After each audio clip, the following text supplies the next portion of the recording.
जय श्री राधे कृष्णा भक्तों।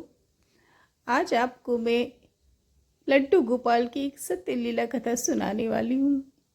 इस लीला कथा को पूरा सुनने के बाद अगर आप लड्डू गोपाल के सच्चे भक्त होंगे तो आपका कलेजा अंदर से रो उठेगा और आपका ऐसे भक्तों से विश्वास उठ जाएगा जो लड्डू गोपाल को ले तो आते हैं लेकिन उनको सेवा के नाम पर सिर्फ पीड़ा और कष्ट देते हैं। इस लीला कथा को समझने के लिए पूरा सुनना बहुत आवश्यक है। वो ध्यान से सुनिए भक्तों। ये कथा है एक वृद्ध माता की जो एक छोटे से शहर में अपने परिवार के साथ रहा करती थी। उनके परिवार में उनका बेटा, उनकी बहू और 2 छोटे बच्चे थे। पूरा परिवार होने के बाद भी वो नन्हे गोपाल की सेवा स्वयं करती अपने तन मन धन से। वृद्ध होने के बाद भी वो अपने लड्डू गोपाल को स्वयं नहलाती, उन्हें जगाती, टाइम टाइम से दूध और भोग देती, उनकी मालिश करती, सर्दियों में उनके लिए ऊनी वस्त्र बनाती और रात में उन्हें लोरियां गाकर सुनाया करती। इतनी सेवा के बाद उनके लड्डू गोपाल बिल्कुल जागृत हो चुके थे और उनकी सेवा के बिना वो स्वयं भी नहीं रह पाते थे। वृद्ध माता सेवा करते करते, भक्ति का आनंद लेते लेते बहुत ज़्यादा वृद्ध हो गई थी। उनका शरीर बहुत कमज़ोर हो गया था और अब वो बीमार रहने लगी थी। उनकी बहू, जिसका नाम था अर्चना, वो अपनी सास से निवेदन करती थी कि माँ, अब गोपाल जी की सेवा मुझे करने दे और आप आराम करें, लेकिन वो नहीं मानती। उनका गोपाल जी से लगाव बहुत ज़्यादा था, इसलिए वो स्वयं उनकी सेवा हमेशा किया करती थी। एक बार माता जी की तबीयत बहुत ज़्यादा खराब हो गई और उनका उठना बैठना मुश्किल हो गया। बहुत दिनों तक उनका इलाज चला, लेकिन डॉक्टर का कहना था कि वृद्धावस्था की वजह से वो अब ज़्यादा चल फिर नहीं पाएंगी। 2 या 4 महीने के बाद उनका देहांत हो गया। इसके बाद क्या था, बहुत दिनों तक सूतक पातक में नन्हे गोपाल जी पड़े रहे। सूतक खत्म होने के बाद बहू ने उनकी सेवा शुरू तो की, लेकिन समय के अभाव की वजह से वृद्ध माता की तरह वो उनकी सेवा नहीं कर पाती। माता जी की एक पुत्री भी थी जिसका नाम था पूजा, जो कि नैनीताल में रहा करती थी। माँ के निधन पर वो मायके आई थी। निधन के बाद, सूतक पातक खत्म होने के बाद, वो अपनी भाभी से निवेदन करने लगी कि भाभी, माँ के गोपाल जी मैं अपने संग ले जाऊंगी और मैं स्वयं उनकी सेवा करूंगी। लेकिन बहू अर्चना ने उसकी बात को काटते हुए कहा कि ये हमारे घर की गोपाल जी हैं और वो मेरी सास थी, अतः उनके देहांत के बाद इनकी सेवा मैं करूंगी। सिद्धांत तो यही कहता है। लेकिन अर्चना ने बहुत जिद की तो वृद्ध माता के बेटे राजीव ने उसे ले जाने की अनुमति दे दी।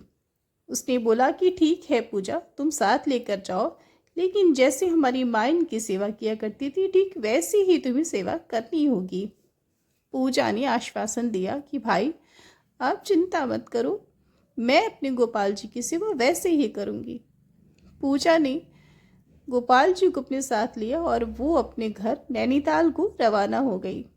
वहाँ जाने के बाद वो गोपाल जी को सूटकेस से बाहर निकालना ही भूल गई। 1 हफ्ते तक गोपाल जी उसके सूटकेस में बंद रहे। 1 हफ्ते के बाद जब बच्चों ने याद दिलाया तो उसने सूटकेस से गोपाल जी को बाहर निकाला, विराजमान किया और उनकी सेवा शुरू की। 2 महीने के बाद पूजा के पति का तबादला हो गया। उनका ट्रांसफ़र लखनऊ को हुआ। वो लखनऊ जाने की तैयारियां शुरू कर दी हैं।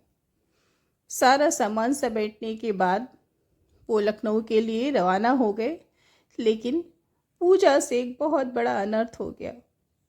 नन्हे गोपाल को वो वहीं भूल गई, क्योंकि गोपाल जी में उसकी कोई आस्था ही न थी। वो लेकर तो आई थी नन्हे गोपाल को, लेकिन आंतरिक रूप से वो उनसे जुड़ी ही नहीं थी, इसलिए उनकी सेवा में उसे कोई रुचि नहीं आती थी। नन्हे गोपाल को उसने अकेले वीरान घर में छोड़ दिया और वहाँ से चल पड़ी लखनऊ को। लखनऊ में वो सेटल हो गई। उसके बाद पूजा की भाभी अर्चना उसको फ़ोन करती है कि आप गोपाल जी की सेवा कर रहे हो या नहीं। पूजा को याद आया कि अरे गोपाल जी तो मेरे साथ आए ही नहीं हैं। उसे बहुत ग्लानि महसूस होती है कि मैंने कैसे नन्हे गोपाल को उस घर में छोड़ दिया। वो अपनी पति से बताती है कि हमें जल्द ही जाकर वहाँ से अपने गोपाल जी लाने हैं, वो हमारी माँ की निशानी है, वो छूट गए हैं। उसके पति ने कहा कि ठीक है चलो। दोनों वहाँ से निकल पड़ते हैं वापस नैनीताल के लिए। जैसे ही वहाँ पहुँचते हैं तो देखते हैं कि उस घर में कोई और परिवार आकर रहने लगा। उसने उनसे बोला कि यहाँ पर पूजा वाले रूम में मेरे नन्हे गोपाल जी छूट गए हैं, कृपा करके आप मुझे उन्हें दे दीजिए। उस नए दंपत्ति ने उससे बोला कि गोपाल जी, हाँ यहाँ एक विग्रह तो पड़ा था, लेकिन हमने उसे सोचा कि वो न जाने किसका है और हमने कभी गोपाल जी की सेवा की नहीं, इसलिए हम उसे जंगल में एक पेड़ के नीचे छोड़ आए। पूजा ने अपने सर पर हाथ रखा। वो कही कि किस जंगल में छोड़ा है आप गोपाल जी को, अब मैं उन्हें कहाँ ढूंढूं। उसने जाकर बहुत ढूंढा लेकिन गोपाल जी कहीं नहीं मिले। वो रोते हुए वापस घर चली गई और कुछ दिनों बाद नन्हे गोपाल को भूल गई। इधर पूजा की भाभी अर्चना को एक दिन ध्यान आया कि पूजा गोपाल जी की सेवा कर रही है या नहीं। उसने अपनी ननद पूजा को फ़ोन किया और बोला कि पूजा, मेरे गोपाल जी कैसे हैं? न जाने क्यों मुझे कुछ दिन से अपनी गोपाल जी की कमी बहुत खल रही है और मुझे माँ की भी याद बहुत आ रही है। एक बार मुझे उनसे वीडियो कॉल पर बात करा दो, दिखा दो मेरे गोपाल जी को, दर्शन करा दो। लेकिन पूजा के पास तो गोपाल जी थे ही नहीं, वो क्या बोलती। उसने बोला भाभी, मैं घर से बाहर हूँ और इसलिए अभी मैं वीडियो कॉल नहीं कर सकती। आप चिंता ना करो, गोपाल जी मेरे पास बिल्कुल सुरक्षित और स्वस्थ हैं। अर्चना ने फ़ोन रख दिया, लेकिन अर्चना को उस दिन एक बहुत बुरा सपना आया। उसने सपने में देखा कि एक बहुत ही नन्हा सा बालक आधी रात में जंगल में झाड़ियों में गिरा हुआ है। वो इतना ज़्यादा ज़ख्मी है कि उठ भी नहीं पा रहा, बहुत तड़प रहा है और रो रो कर कह रहा है, अर्चना मैया मुझे यहाँ से ले जाओ, यहाँ बहुत भयानक जानवर हैं, मुझे बहुत दर्द हो रहा है, बहुत अंधेरा है, बहुत सारे सांप बिच्छू सब हैं यहाँ, मुझे इनसे बहुत डर लग रहा है, मुझे यहाँ से आकर ले जाओ। पूजा डर की मारी जाग जाती है और बैठ जाती है। वो सोचने लगती है कि नन्हा बालक, आखिर मुझे ये सपने क्यों आ रहे, इसका मतलब क्या है। उसका पति उससे बोलता है कि अर्चना सो जाओ, कभी कभी ऐसे सपने आ जाते हैं। वो अगले दिन तक उस सपने के बारे में सोचती रही और उन आवाज़ों को याद करके घबराती रही। 2 दिन के बाद उसे फिर से वही स्वप्न आया। स्वप्न में वो नन्हा बालक जिसके वस्त्र फटे हुए थे, आंखों से अश्रु गिर रहे थे, उसके शरीर पर खरोंचे थी, खून बहा जा रहा था और वो बस यही चिल्ला रहा था कि भैया मुझे इतनी पीड़ा क्यों दे रही हो, मुझे यहाँ से ले जाओ, मुझे भूख लगी है, मुझे दूध दे दो, मुझे फल दे दो, कुछ खाने के लिए दे दो मैया। ये सब सपने में सुनकर उसके रोंगटे खड़े हो गए। उसे रात में नींद आना बंद हो गया। फिर उसने अपने पति से बताया। उसके पति ने बोला कि कहीं ये सपने तुम्हें गोपाल जी तो नहीं दिखा रहे, क्योंकि हमारे घर में बहुत वर्षों से गोपाल जी की सेवा थी और अब वो नहीं है, तो क्या पता वो उस सेवा को ढूंढ रहे हो। उसने तुरंत पूजा को फ़ोन किया। पूजा ने उनका फ़ोन नहीं उठाया। अर्चना समझ गई कि दाल में कुछ काला है। दोनों पति पत्नी लखनऊ के लिए रवाना हो गए और पूजा के घर सुबह सुबह पहुंच गए। पूजा ने दरवाज़ा खोला तो अर्चना ने कहा कि पूजा, हम अपने गोपाल जी से मिलने आए हैं, क्योंकि हमें रोज़ अजीब भयानक भयानक स्वप्न आ रहे थे। अब पूजा क्या करती। पूजा ने अपनी भाभी से बोला कि भाभी मुझे क्षमा कर दो, मुझसे बहुत बड़ी गलती हो गई।